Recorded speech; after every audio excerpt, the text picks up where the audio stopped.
ओम शांति। 7 सितंबर 2023 के ईश्वरीय महावाक्य।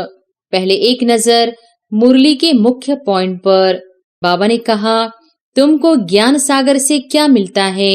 एक बूंद। बाप आकर बच्चों को समझाते हैं, मैं ज्ञान का सागर हूँ, तुमको बूंद देता हूँ। कौन सी बूंद? सिर्फ कहता हूँ, मैं तुम्हारा बाप हूँ, तुम मुझे याद करो।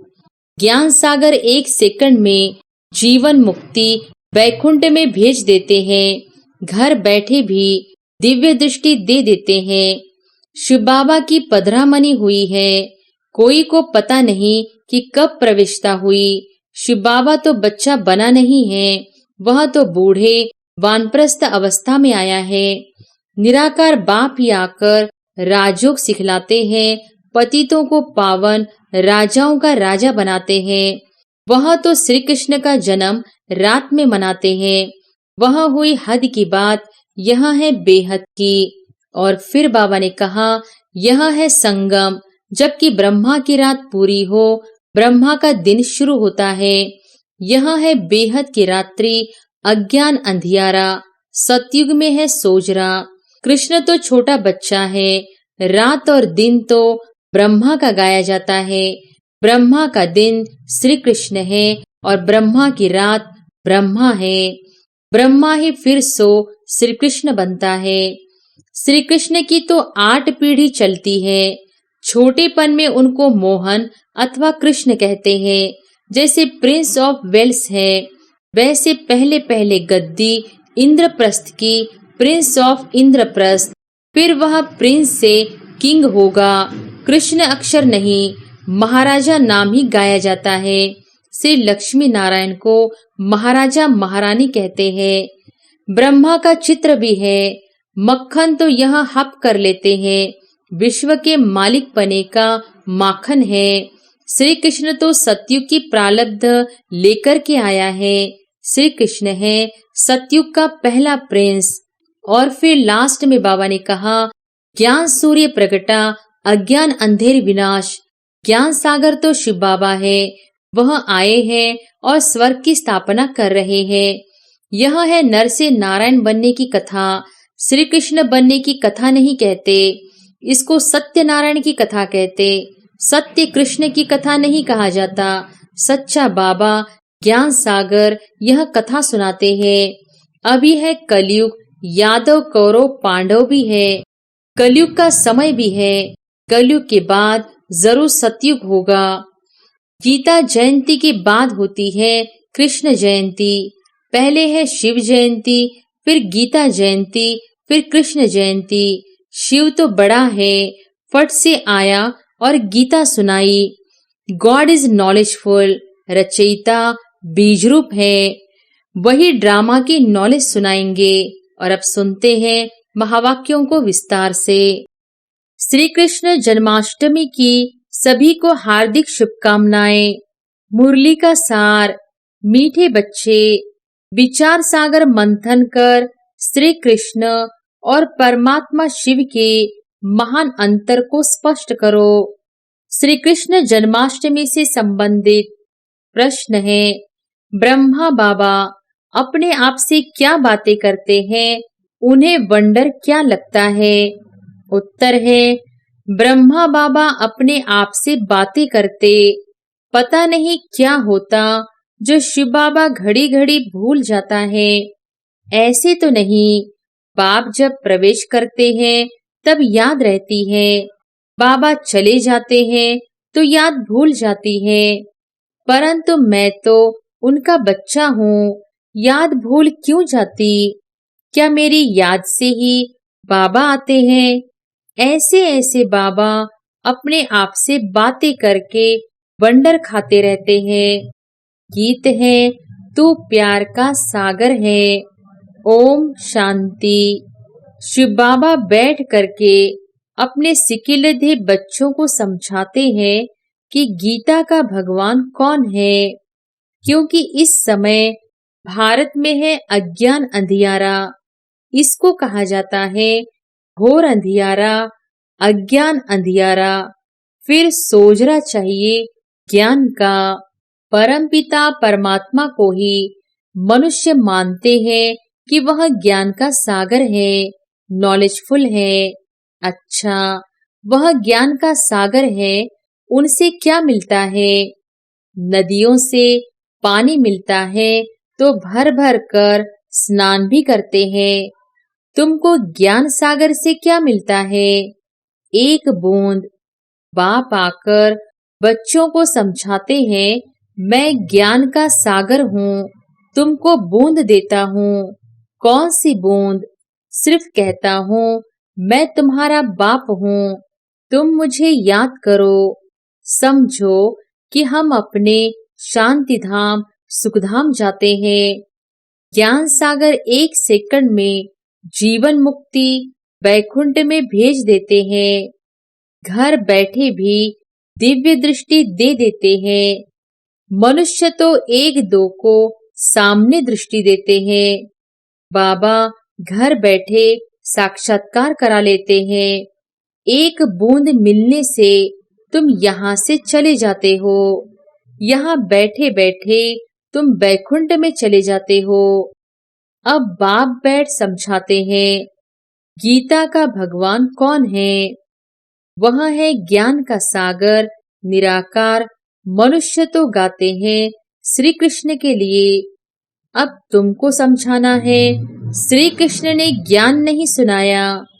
पहले पहले तो कहते हैं श्री कृष्ण ने माता के गर्भ से जन्म लिया। कंसपुरी थी। फिर आवाज हुआ, हे कंस, तुमको मारने वाला आ चुका है। यह तो जानते हो सब असुर है।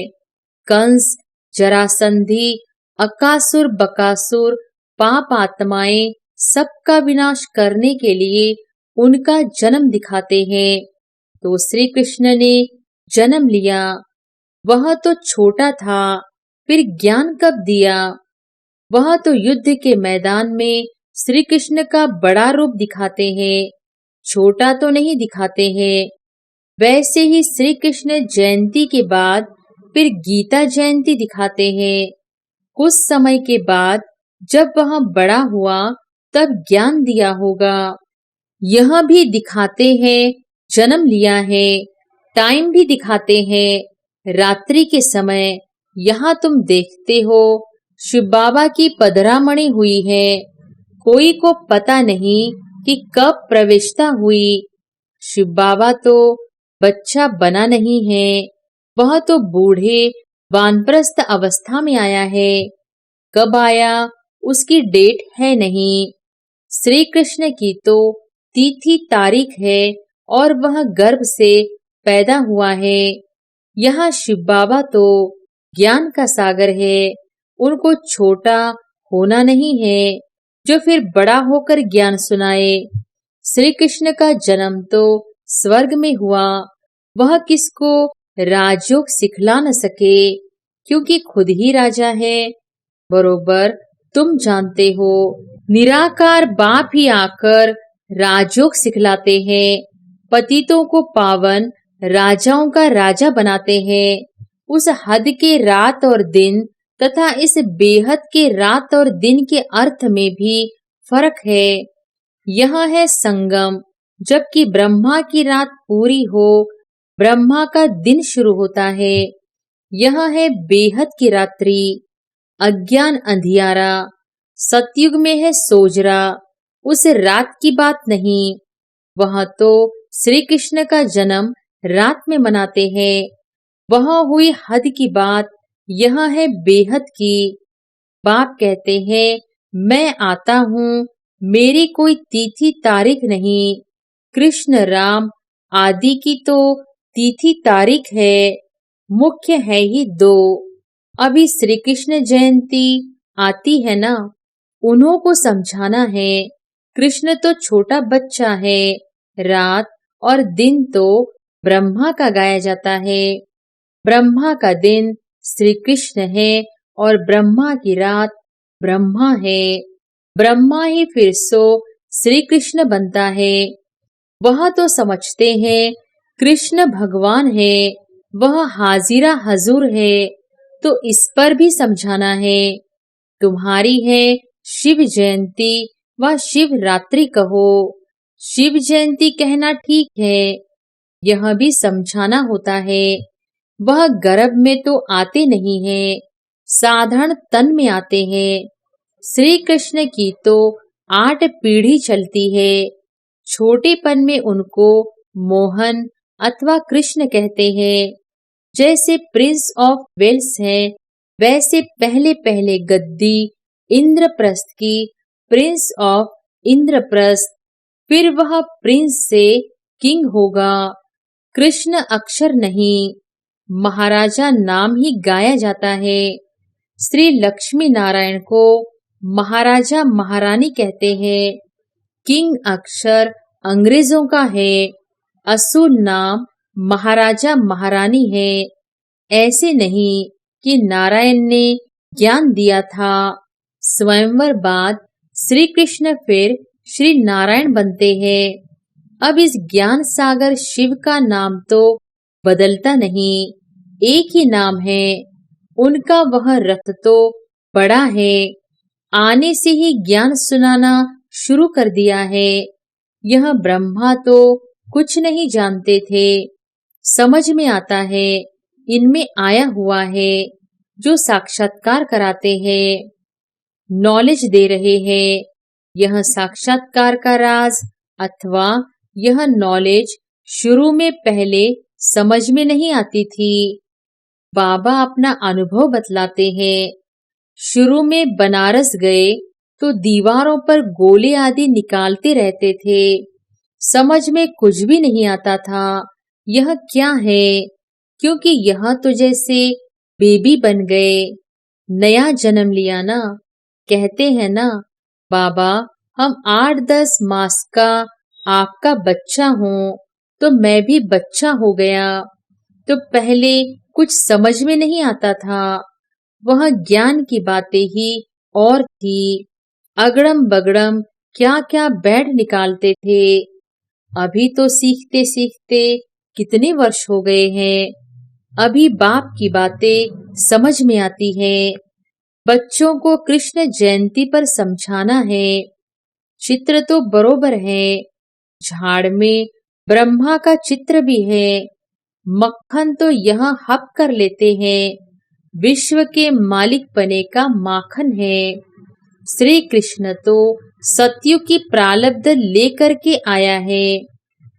श्री कृष्ण है सतयुग का पहला प्रिंस, फिर उनके बच्चे भी प्रिंस बनेंगे। यह है उनकी प्रारब्ध जो कलयुग में तो थी नहीं। तो यह सूर्यवंशी की प्रारब्ध किसने बनाई? गाया जाता है, ज्ञान सूर्य प्रगटा अज्ञान अंधेर विनाश। ज्ञान सागर तो शिव बाबा है, वह आए हैं और स्वर्ग की स्थापना कर रहे हैं। कॉन्ट्रास्ट बतलाना है। श्री कृष्ण कैसे गर्भ में आया दिखाते हैं। वहां कंस जरासंधि आदि थे, परंतु वहां सतयुग में असुर तो हो न सके। असुरों और देवताओं की लड़ाई दिखाते हैं, तो जरूर असुर कलयुग अंत में होंगे, देवताएं सतयुग आदि में होंगे। दोनों की लड़ाई तो लगी नहीं है। महाभारत लड़ाई बरोबर है, देवताएं तो यहाँ हो न सके। असुरों की असुरों में लड़ाई चली है। मुसलमानों का राज्य भी देखते हो, बरोबर यादव कौरव पांडव भी है। पांडव है नॉन वायोलेंस योग बल वाले। यहाँ तो रक्त की नदियां बहती रहती है। दुश्मनी तो है ना, पार्टीशन में रक्त की नदी अच्छी ही बही थी ना। भाई भाई की युद्ध हुई, भाई भाई तो है ना, लड़ाई उन्हों की लगती है, नहीं तो रक्त की नदी कैसे बहे। यह तो एक दो का खून करते हैं, तलवारें चलाते हैं, तब रक्त की नदी बहती है। और है यह संगम का समय, रक्त की नदियों बाद फिर घी की नदियां बहनी है। श्री कृष्ण तो छोटा प्रिंस है, फिर उनकी भी बैठ ग्लानि की है। उनको तो ज्ञान सागर कह नहीं सकते। देवताओं की महिमा तो गाई जाती है। सर्वगुण संपन्न मर्यादा पुरुषोत्तम, यह महिमा बच्चे की नहीं हो सकती। महिमा हमेशा राजा रानी की चलती है। वह फिर लक्ष्मी नारायण को सतयुग में और कृष्ण को द्वापर में ले गए हैं। कितनी बड़ी भूल कर दी है। लक्ष्मी नारायण की छोटेपन की कहानी भी कोई बता नहीं सकते। राम सीता की भी कुछ न कुछ बतलाते हैं। कृष्ण की भी उल्टी सुल्टी बात बतलाते हैं। कुछ तो सुल्टी कहानी भी बताओ। लक्ष्मी नारायण की तो महिमा गाई जाती है। सर्वगुण संपन्न, 16 कला संपूर्ण, संपूर्ण निर्विकारी, मर्यादा पुरुषोत्तम, अहिंसा परमो धर्म। अच्छा, उन्हों को राज्य किसने दिया? मनुष्य का नाम सुन मूंझ जाते हैं। लक्ष्मी नारायण कहने से तुम चले जाते हो सतयुग में। यह है नर से नारायण बनने की कथा। श्री कृष्ण बनने की कथा नहीं कहते, इसको सत्यनारायण की कथा कहेंगे। सत्य कृष्ण की कथा नहीं कहा जाता। सच्चा बाबा ज्ञान सागर यह कथा सुनाते हैं। सारे सृष्टि के आदि मध्य अंत की कथा है। उसमें श्री लक्ष्मी नारायण की कथा भी आ जाती है। उनके 84 जन्मों की कथा दिखलाते हैं। श्री नारायण की कथा से बेड़ा पार हुआ। बरोबर बाप बैठ बच्चों को नर से नारायण बनने की सच्ची कथा सुनाते हैं। श्री नारायण तो बड़ा है ना। स्वयंवर से पहले कौन थे? क्या लक्ष्मी नारायण ही नाम था या दूसरा और कोई नाम था? है राधे कृष्ण, जिनका स्वयंवर बाद लक्ष्मी नारायण नाम रखा है। बाबा ऐसे निबंध देते हैं। फिर तुमको विचार सागर मंथन करना चाहिए। पहले नंबर की भूल है यह। तुम जानते हो, अभी है कलयुग यादव, कौरव पांडव भी है।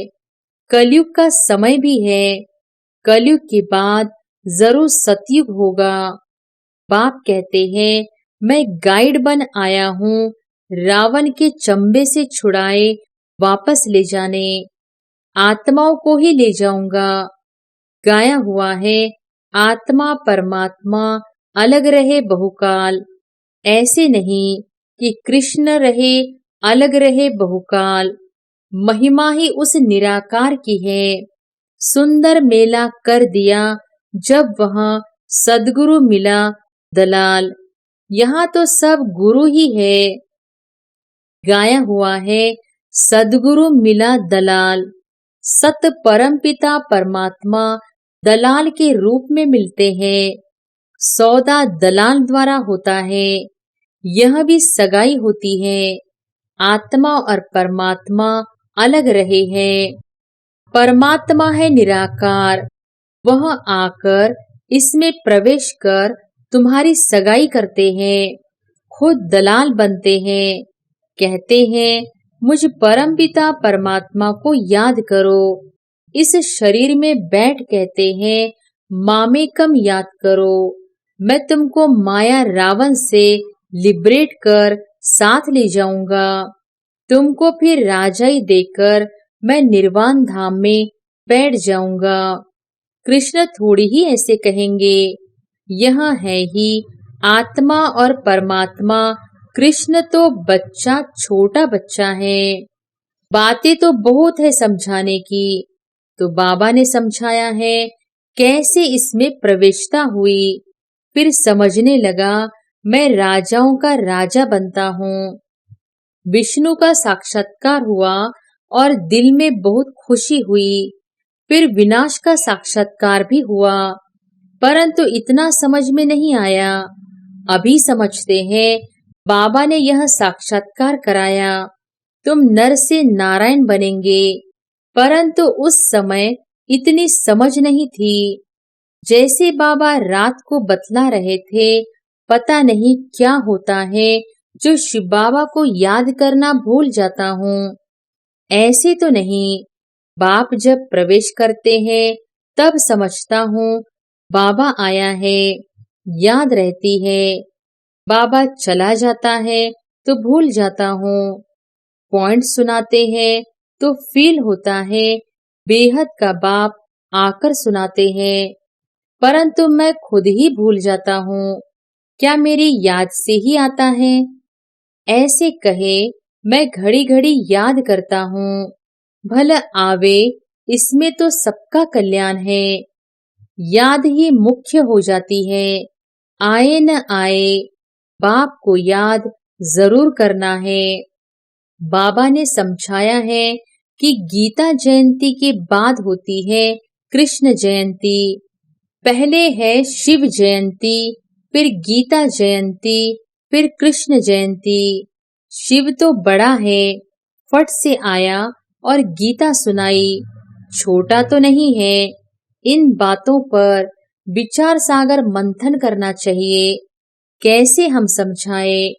पहले ख्याल करो, शिव किसको कहते हैं जिसकी रात्रि मनाई जाती है? सतयुग है श्री कृष्ण की राजधानी। नर से नारायण बनने की नॉलेज तो जरूर फादर ही देंगे। वह नॉलेजफुल है, और किसको नॉलेजफुल नहीं कहा जाता। गॉड इज नॉलेजफुल, रचयिता बीज रूप है। वही ड्रामा की नॉलेज सुनाएंगे। ड्रामा कब शुरू होता है और फिर कब पूरा होता है, किसको पता ही नहीं है। सतयुग से कलयुग अंत तक वर्ल्ड की हिस्ट्री ज्योग्राफी कैसे रिपीट होती है, यह कोई समझा नहीं सकते। सुनावे वह जो त्रिकालदर्शी हो। त्रिकालदर्शी तो कोई है नहीं सिवाय एक के, वही तुमको त्रिकालदर्शी बनाते हैं। अच्छा, मीठे मीठे सिकिलधे बच्चों प्रति मात पिता बाप दादा का याद प्यार और गुड मॉर्निंग। रूहानी बाप की रूहानी बच्चों को नमस्ते। धारणा के लिए मुख्य सार। पहली पॉइंट, मास्टर नॉलेजफुल और त्रिकालदर्शी बन श्री कृष्ण और परमात्मा शिव के महान अंतर को स्पष्ट कर घोर अंधियारे से निकालने की सेवा करनी है। दूसरी पॉइंट, बाबा जो ऐसे निबंध देते हैं उस पर विचार सागर मंथन करना है। ख्याल करना है कैसे किसको समझाए। वरदान है, बुद्धि के चमत्कार द्वारा आकार में साकार का अनुभव करने वाले दिलाराम के दिलरुबा भव। बुद्धि के चमत्कार द्वारा आकार में साकार का अनुभव करने वाले दिलाराम के दिलरुबा भव। कई बच्चे आए भले पीछे हैं, लेकिन आकार रूप द्वारा भी अनुभव साकार रूप का करते हैं। ऐसे अनुभव से बोलते कि हमने साकार में पालना ली है और अब भी ले रहे हैं। तो आकार रूप में साकार का अनुभव करना, यह बुद्धि की लगन का, स्नेह का प्रत्यक्ष स्वरूप है। यह भी बुद्धि के चमत्कार का सपूत है। ऐसे बच्चे ही दिलाराम बाप के समीप दिलाराम के दिलरुबा है, जिनके दिल में सदा यही गीत बजता है, वाह मेरा बाबा वाह। स्लोगन है, त्यागी आत्मा के हर कर्म व कदम में सफलता समाई हुई है। अच्छा, ओम शांति।